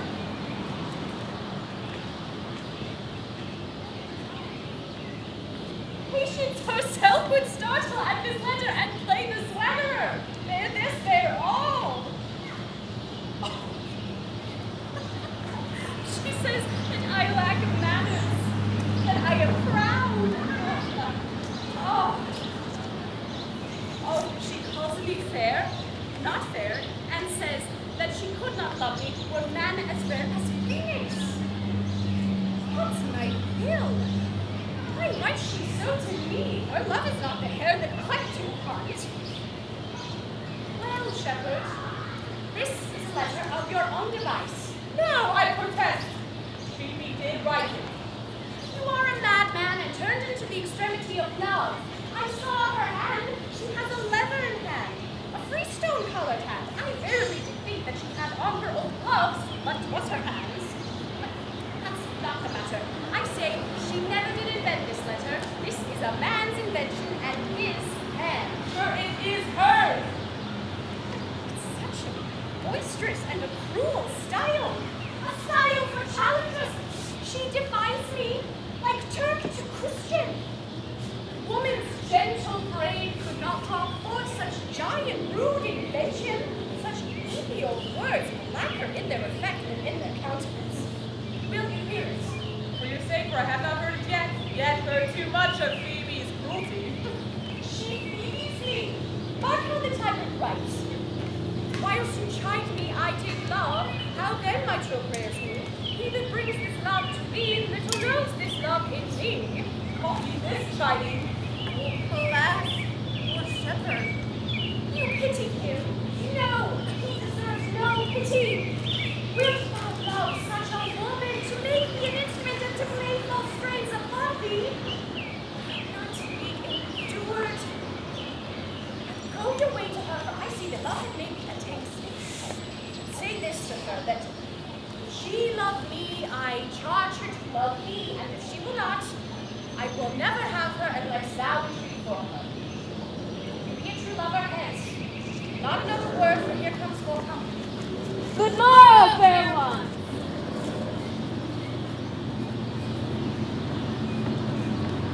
Pray you, if you know, where in the purpose of this course stands a sheepcote, fenced about with olive trees? West of here, down in the neighbor bottom, the rank of osiers by the murmuring stream left on your right hand will bring you to place, but in this hour, the help of keep itself there is none to give. Is that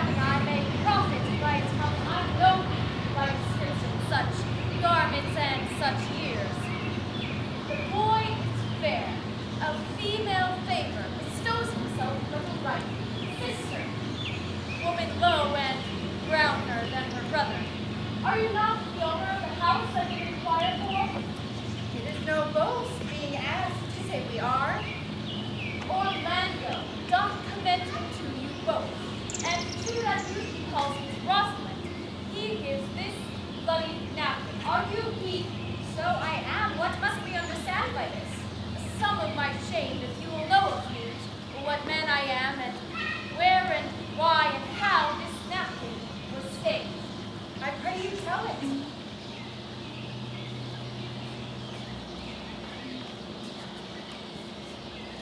When last young Orlando parted me, he left a promise to return within an hour, and thus pacing the forest, lo, what he found. Pacing the forest, chewing the sweet and bitter food of thence, mark what object did present itself. A wretched, ragged man, o'ergrown with hair, lay sleeping on his back, and about his neck a snake had wreathed itself. Nimble in threats, it approached the opening of his mouth. Thus, seeing Orlando, it did unlink itself, and with indignant glides did slip away into a bush. Under which bush a lioness, with udders all drawn dry, lay crouching head on ground, watching with cat-like gaze that the sleeping man might stir, for it is the royal disposition of that beast never prey on that which doth seem as dead. Thus seeing, Orlando approached and found it was his brother, his elder brother. Oh, I've heard him speak of this same brother. He did render him the most unnatural that lived amongst men. 'Twould be so, for I knew he was unnatural. But what of Orlando? Did he leave him there? Food to the sucked and hungry lioness? Twice did he turn his back, and purpose so, but kindness, nobler than revenge, and nature, stronger than just occasion, made him give battle to the lioness, which quickly fell before him, and in such hurtling from miserable slumber I awakened. Are you his brother? Was you he rescued? Was you that did so often try to kill him? Was I, but 'tis not I, for I do not. Shame to tell thee what I was, and sweet comprise what I am now, the thing I am. But what bloody napkin? In brief, he led me unto the gentle Duke's cave, where he gave me fresh array and entertainment, thus committing me unto my brother's love, who then took me unto his cave, there stricken himself, and here upon his arm some flesh had been torn away by the lioness, which all the while had fled. Thus it thinks he called out, Rosalind. Breathe, he recovered. I bound up his wound, and after some time, being strong at heart, he sent me hither to tell this story, that you might forgive his broken promise, and to give this napkin stained with his blood to that youth which in sport he doth call his Rosalind. Why, how now? Ganymede, sweet Ganymede. Many will swoon when they look upon blood. There is more in it. Look, Ganymede. look, he recovers. I would I were at home. There you thither. I pray you take him by the arm. Be of good heart, youth. Are you a man? You lack a man's heart. I do so, I confess it, but sirrah, a body would think this. Well, counterfeit it. I pray you, tell him how well I counterfeit it. 'Twas not counterfeit, 'twas a passion of earnest. Counterfeit, I assure you. Very well, be good of heart and counterfeit to be a man. So I do, but faith I should have been a woman by right.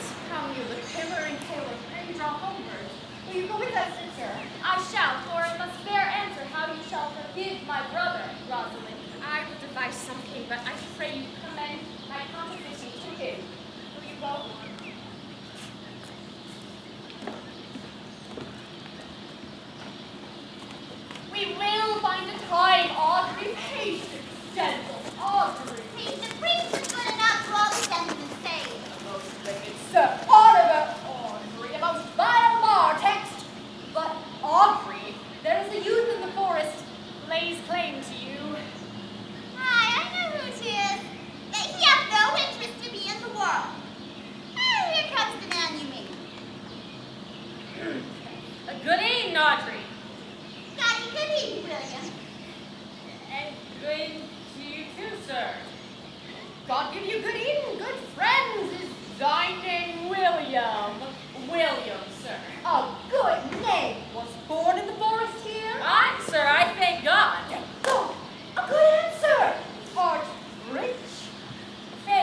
The fool doth think he is wise, but the wise man know himself to be a fool.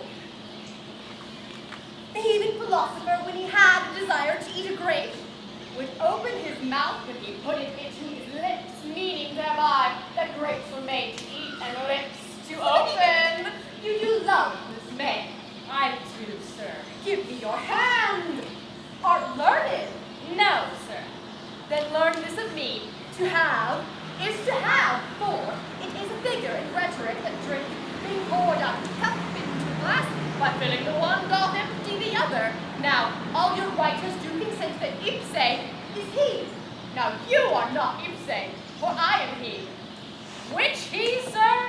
He, sir, that must marry this woman, therefore, you clown. Abandon, which is in the vulgar, leave the society, which in the boorish is company of this female, Which in the common is woman, which together is abandon the society of this female or clown. Thou perishest, or to thy better understanding, diest, or to it, I kill thee. Make you my translate my life and death. thy liberty into bondage. I shall give him poison with the or bastardo, or in steel. I shall brand you with the infection. I shall run you with poison. I shall kill thee 150 ways. Therefore tremble and depart. Good. God rest ye merry, sir.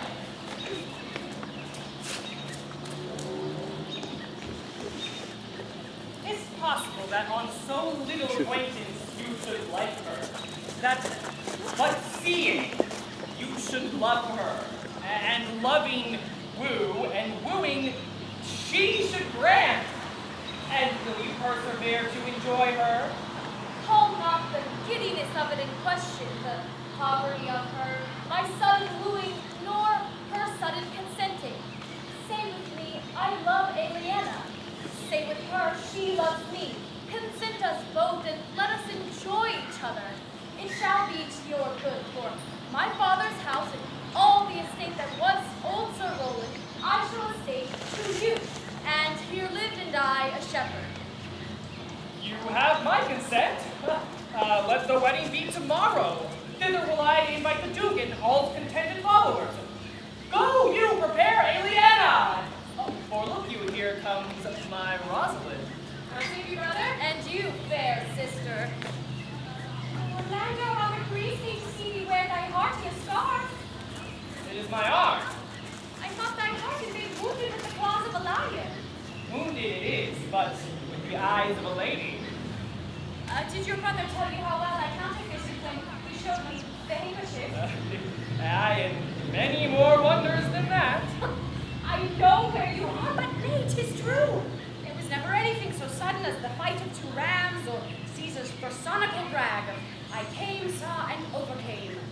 For your brother and my sister no sooner met, but they looked, no sooner looked, but they loved. No sooner loved, but they sighed, no sooner sighed, but they asked one another the reason. No sooner knew the reason, but they saw the remedy, and by these degrees they have built a pair of stairs to marriage, which they will climb incontinent, or else be incontinent before marriage. They are in the very wrath of love, and they will together. Clubs cannot part them. They will be married tomorrow, and I will be the Duke to the nuptial. But oh, how bitter a thing it is to look into happiness through another man's eyes. By how much the more shall I tomorrow be at the height of heart-heaviness? By how much I shall think my brother happy in having what he wishes for? Why then tomorrow I cannot serve your turn for Rosalind. I can no longer live by thinking. I will weary you then no longer with idle talking. Know of me this, for I now speak to some purpose, that I know you to be a gentleman of good conceit. I say this not that you should bear a good opinion of my knowledge, or neither do I labor for some greater esteem that in some little measure may draw a belief from me, either to do yourself good or not to grace me. Believe then, if you will, that I can do strange things. I have since I was 3-year-old conversed with a magician, most profound in his art, and yet not damnable. If you love Rosalind as near to your heart as your gesture cries about, tomorrow as your brother marries Aliena, so you shall marry her. I know in into what straits of fortune she is driven, and it is not impossible to me, if it appear not inconvenient to you, to set her before your eyes tomorrow, human as she is, and without any danger. Speakest thou in sober meanings? By my life, which I do tend to dearly, though I say I am a magician. Therefore put you in your best array and bid your friends. For if you will be married tomorrow, you shall, and to Rosalind you will. Oh, look. Here comes a lover of mine and a lover of hers. You have done me much ungentleness to show the letter that I writ to you. I care not if I have. It is my study to seem despiteful and ungentle to you. You are there followed by a faithful shepherd. Look upon him and love him. He worships. Good shepherd, tell this youth what 'tis to love. It is to be all made of sighs and tears. So am I for thee. And I for Ganymede. And I for Rosalind.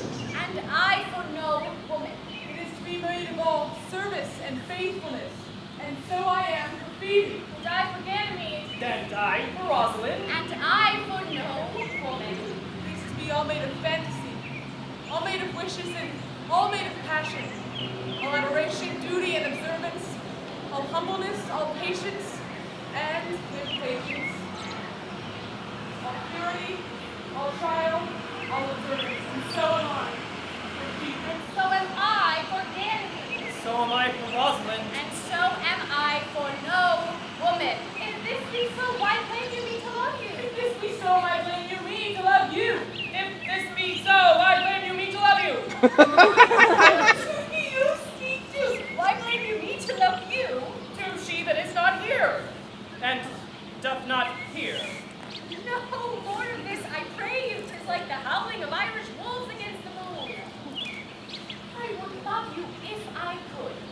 I will help you if I can. Tomorrow, meet me all together. I will marry you if ever I wed woman, and tomorrow I will be married. I will satisfy you if ever I satisfy man, and tomorrow you shall be married. I will content you if what pleases you contents you, and tomorrow you shall be married. As much as you love Rosalind, meet. As much as you love Phoebe, meet. And as much as I love no woman, I do. Now fare you well, I have left you commands. I will not fail if I live. Nor I. Nor I. Tomorrow is the joyful day, Audrey. Tomorrow will we be married. I do desire it with all my heart, and I hope it's not just a dishonest desire. May I desire to be a woman of the world. Oh, here comes one of the banished Duke's lords. Well met, honest gentlemen. By my troth, well met. Come, sit, and a song. Shall we clap into it rambling without hawking or spitting or saying we are horse, which are the only prologues to a bad voice? There was a lover and his lass with a hay and a hoe and a hay, naughty know that o'er the green cornfield did pass in the springtime, the old pretty rain time, birds do sing, hey, ding, ding, ding, sweet lovers love the spring.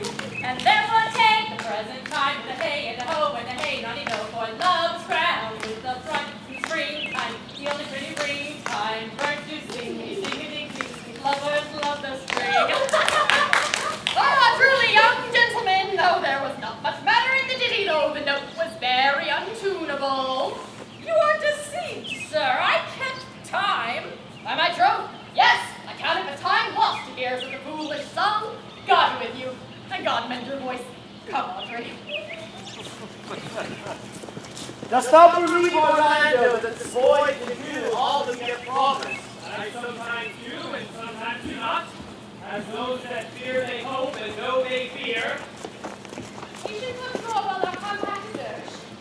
You say that if I bring your Rosalind, you will bestow her on Orlando here. That would I, had I kingdoms to give with her. And you say you will have her when I bring her. That would I were I of all kingdoms king. You say that you'll marry me if I be willing. Sacrifice should I die the hour after, or else refusing me, you'll give yourself to this most faithful shepherd. So is the bargain. And you say you'll have Phoebe if she will. To have her and death for both one thing. I promise to make all this matter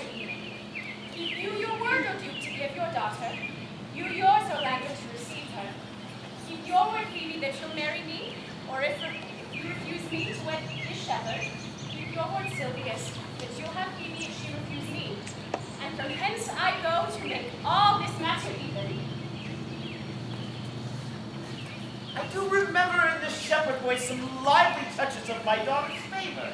My lord, the first time I ever saw him, he thought he was a brother to your daughter. But, my good lord, this boy is forest-born, and hath been tutored in the rudiments of many desperate studies by his uncle, whom he reports to be a great magician, obscured in the circle of the forest. There is sure another flood war, and these couples are coming to the ark. Here's a pair of very strange beasts that in any tongue would be called fools. Salutation and greeting to you all. Good, my lord, bid him welcome. This is the motley-minded gentleman whom I have met so often in the forest. He hath been a courtier, he says. If any man doubt that, let him put me to my purgation. I have trod a measure. I have flattered a lady. I have been polishing with my friend, smooth with my enemy. I have undone 3 tailors.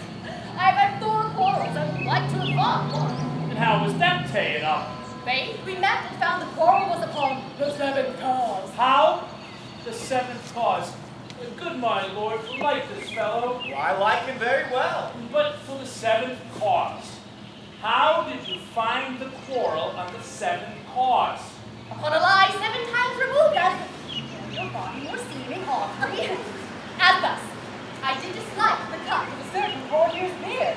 He sent me word, if I said his beard was not well cut, he was in mind was. This is called the retort courteous. If, again, I sent him word it was not well cut, he would send me word he cut it to please himself. This is called the critical modest. If again, it was not well cut, he disabled my judgment. This is called the reply churlish. If again it was not well cut, he would say I spake not true. This is called the reproof valiant. And if again it was not well cut, he would say I lied. This is called the counter-check quarrelsome, and so to the lie circumstantial and the lie direct. And how oft did you say that his beard was not well cut? Oh, I durst go no further than the lie circumstantial, nor he durst not give me the lie direct. So we measured swords and parted. Can you nominate, in order now, the degrees of the lie? Oh, sir, we quarrel in print. By the book, as you have good books for good manners, I shall name you the degrees. The first, the retort courteous. The second, the quip modest. The third, the reply churlish. The fourth, the reproof valiant. The fifth, the counter-check quarrelsome. The sixth, the lie with circumstance. And the seventh, the lie direct. All these you may avoid, but the lie direct. And you may avoid that too with but and if. I knew when 7 justices together could not take up a cause, but when the parties were met themselves, one of them thought but of an if as, if you said so. And so they shook hands and swore, brothers, your if is the only peacemaker. Much virtue in if. Is not this a fine fellow, my lord? He's good at anything and yet a fool. He uses his folly like a stalking horse, and under the presentation of that he shoots his wit. Then is there birth in heaven, when earthly things may even atone together. Good Duke, receive thy daughter. Hymen from heaven brought her. Yea, brought her hither, that thou mightest join her hand with his, whose heart within his bosom is. I give myself to you, for I am yours. I give myself to you, for I am yours. There be truth in sight, thou art my daughter. There be truth in sight, thou art my Rosamond. Silence may be true. I bid my love adieu. I will never have father if you be not he. Never have husband if you be not he. Nor never wed woman if you be not she. Peace ho! I bar confusion. 'Tis I must make conclusion of these most strange events. If truth holds true contents, you and you no cross shall part. You and you are heart in heart. You to his love must accord, or have a woman to your lord. And you are sure together as the winter to foul weather.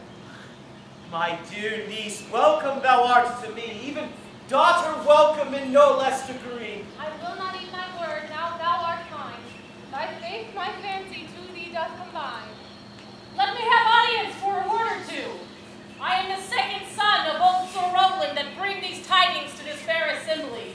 Duke Frederick, having heard how every day men of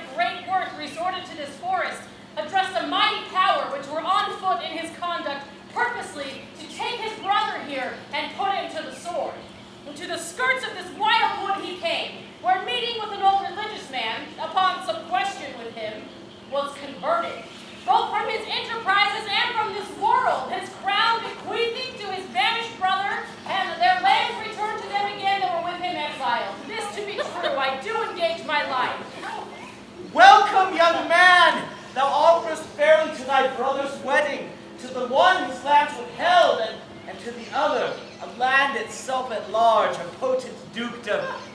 First, in this forest, let us do those ends that here were well begun and well begot.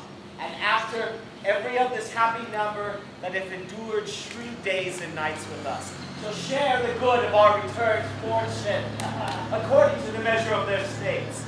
Meantime, let's forget this new-fallen dignity and fall into our rustic revelry. Play music, and give brides and bridegrooms all to measure, heaped with joy to the measure's fall. Sir, by your patience, if I did hear rightly, the Duke has put himself to the religious life and thrown into neglect the Papa's court. He has. To him will I. Out of these convertites there is much to be heard and learned. You, to your former office I bequeath. Your patience and your virtue, you deeply deserve it. You, to a love that your true faith doth merit. You, to your lands and love and great allies. You, to a long and well-deserved bed. And you, to wrangling, for your love's voyage is but for 2 months' victual. So, to your pleasures, I am for other than for dancing measures. Oh, stay, Jacoby, stay. What you would have, I will wait to see at your abandoned cave. Proceed, proceed. We'll begin these rites as we do trust. They'll end in true delights.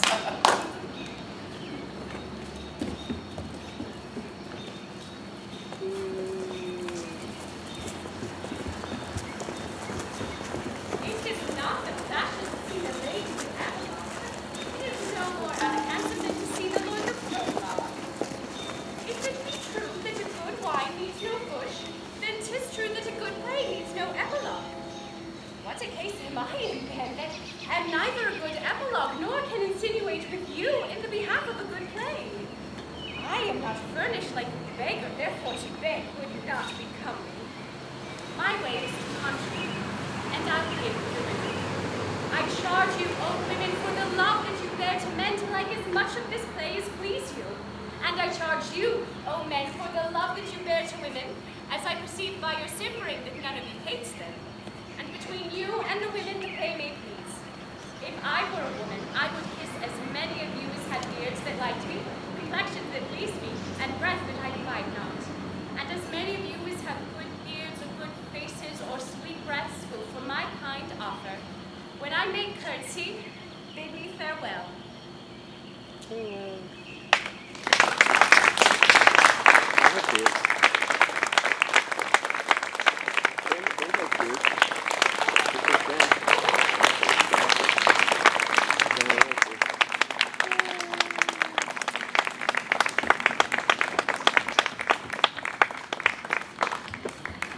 Thank you for bringing the stairs down.